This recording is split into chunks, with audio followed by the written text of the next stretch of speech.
Hello, my friends. Welcome back to English on Point podcast. I'm Leo. Today, I want to talk to you about something quiet, something steady, something that doesn't make headlines, but changes lives. It's not talent, it's not luck, it's not even fluency. It's staying power.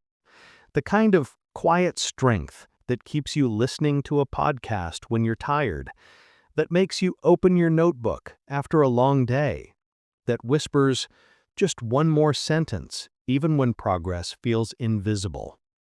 You've probably noticed it in others. That friend who's been learning English for years, not because they're gifted, but because they never stopped. The coworker who still practices, even though they've made it. The stranger online who shares their journey, not to show off, but to say, keep going, I'm still here too. What do they have that others don't? It's not magic, it's grit, a word made famous by psychologist Angela Duckworth. But I don't just want to repeat her ideas. I want to show you how grit lives in your English journey, right now. Grit isn't about being the fastest learner. It's about being the most faithful one.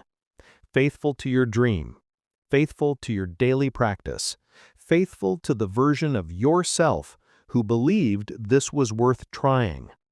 So today, let's explore how to build that quiet strength not through pressure, but through purpose, patience, and small, consistent choices. And to do that, I'd like to tell you a few stories, not just mine, but yours. Because somewhere in these words, I hope you'll see yourself. Part 1. The myth of the natural learner. Let's start by letting go of a myth. The myth that some people are just good at languages. You've heard it, haven't you? Oh, she's a natural. He picked it up so easily. I wish I had that talent. But here's what no one tells you. Talent is overrated. Angela Duckworth studied West Point cadets, National Spelling Bee finalists, teachers in tough schools, and salespeople in competitive industries, and she found the same pattern everywhere. The most successful people weren't the most talented. They were the most persistent. Let me tell you about Maria. Maria is a nurse in Sao Paulo. She started learning English at 32 after her hospital began receiving more international patients. At first, she felt overwhelmed. She'd mix up words like prescribe and describe. She'd freeze when a patient asked a question she didn't understand. Some days she cried in the break room, wondering if she'd ever be good enough. But Maria had a reason to keep going. Her patients deserved to be understood. So she made a rule, one English sentence before every shift. Just one. Sometimes it was, "How are you feeling today?" Other times, "Your medicine will help with the pain." She repeated it in the mirror. She wrote it on a sticky note. She said it to her cat at home. At first it felt silly, but over time those sentences became real. And then she added more. 2 years later, Maria doesn't just speak English, she connects in English. Patients ask for her by name. She's training new nurses in medical English. And she still says, "I'm not talented. I just didn't stop." That's grit. Now, think of your own journey. Have you ever compared yourself to someone who learned fast? Have you ever thought, "I'll never be like them"? Let that thought go. Your path is yours alone. And the only thing that matters is this. Are you still walking it?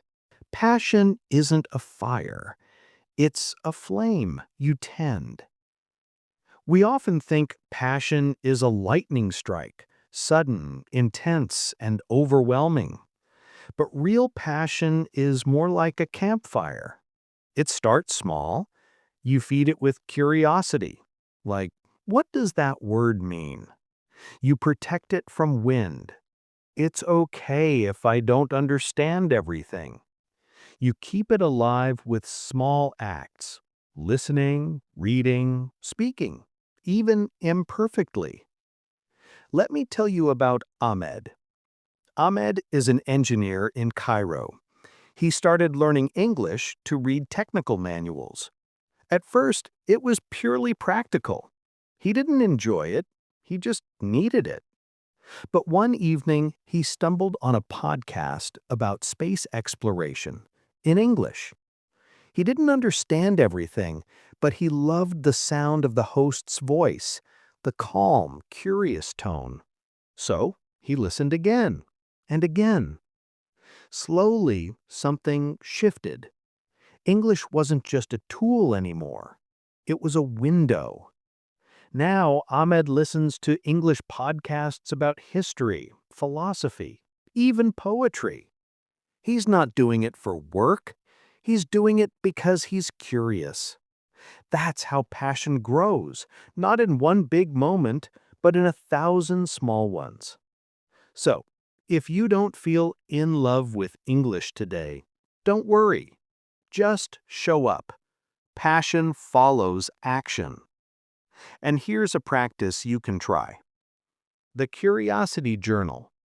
Every evening, write one thing you're curious about in English.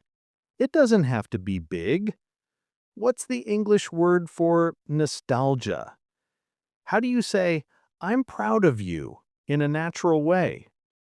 What does serendipity really mean?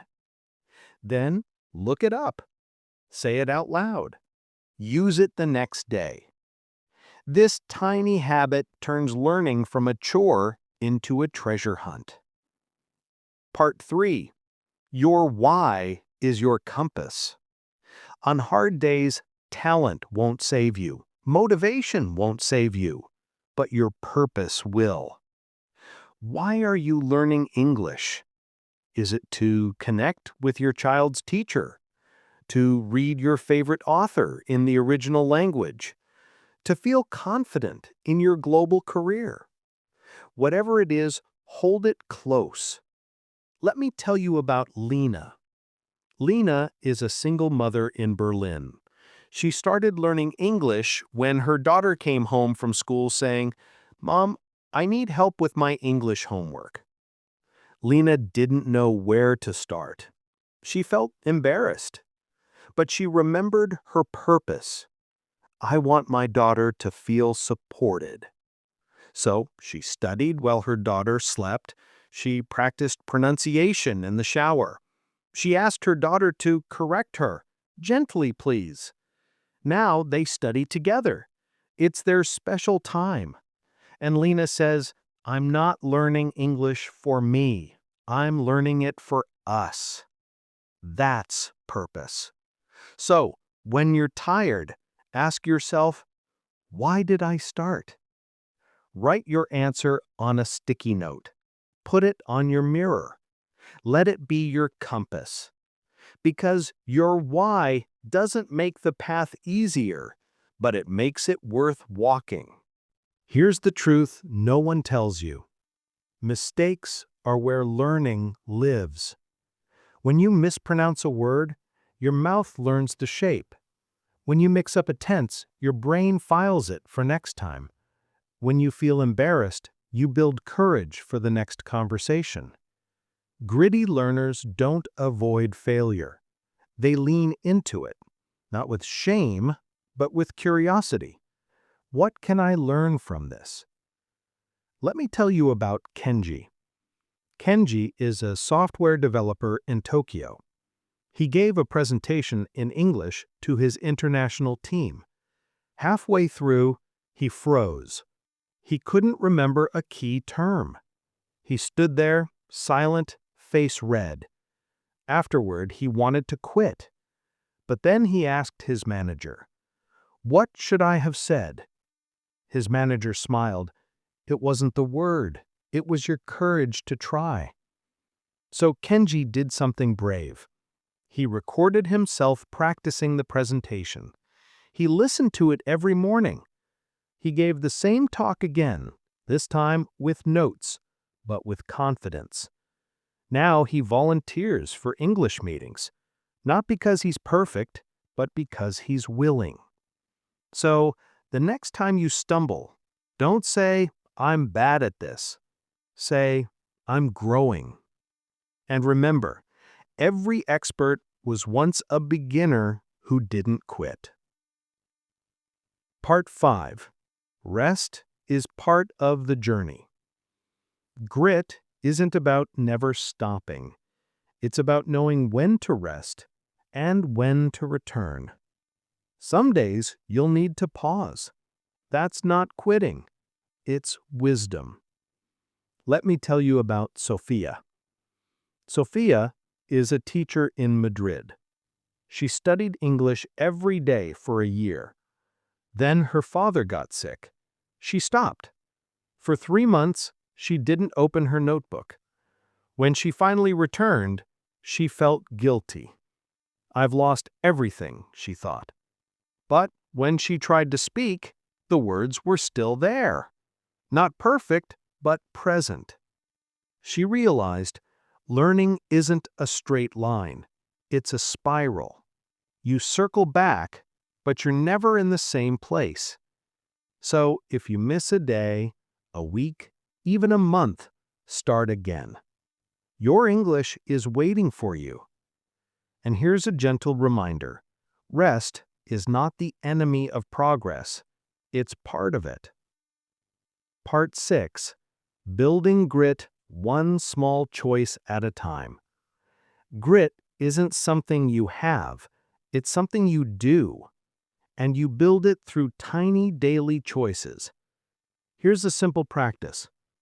The 5-minute grit ritual. Every day, choose one of these. Listen. Play an English podcast while making coffee. Speak. Say one sentence out loud in the mirror. Write. Journal one thought in English. Read. Read one paragraph of a book or article. That's it.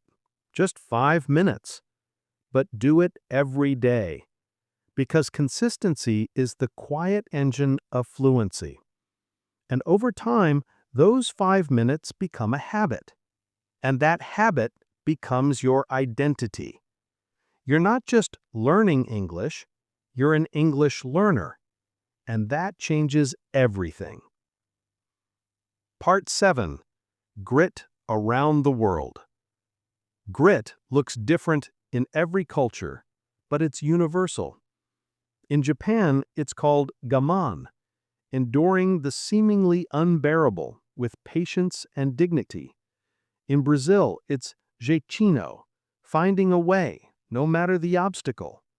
In Germany, it's Durchhalter Vermögen, the power to keep going through difficulty. But the heart is the same, a quiet refusal to give up on what matters. So, wherever you are, whatever your background, you already have this strength. You just need to trust it. Part 8. A guided reflection for you right now. Take a deep breath. Close your eyes if you can. Think of one moment this week when you chose to keep going, even when it was hard. Maybe you listened to a podcast you didn't fully understand. Maybe you wrote a message in English, even though you were nervous. Maybe you just opened this episode when you could have scrolled past. That moment, that was grit. Say to yourself, "I am building something beautiful, one small choice at a time." Hold that truth. My friends, you already have everything you need. You don't need to be perfect. You don't need to be fast. You just need to be faithful to your dream, your practice, and your future self. Because the person you're becoming is worth every quiet effort you make today. Thank you for listening to English on Point podcast. If this resonated, share it with someone who needs to hear, Keep going. You're not alone. And remember, grit isn't something you have. It's something you do, one small choice at a time. I'm Leo. See you next time.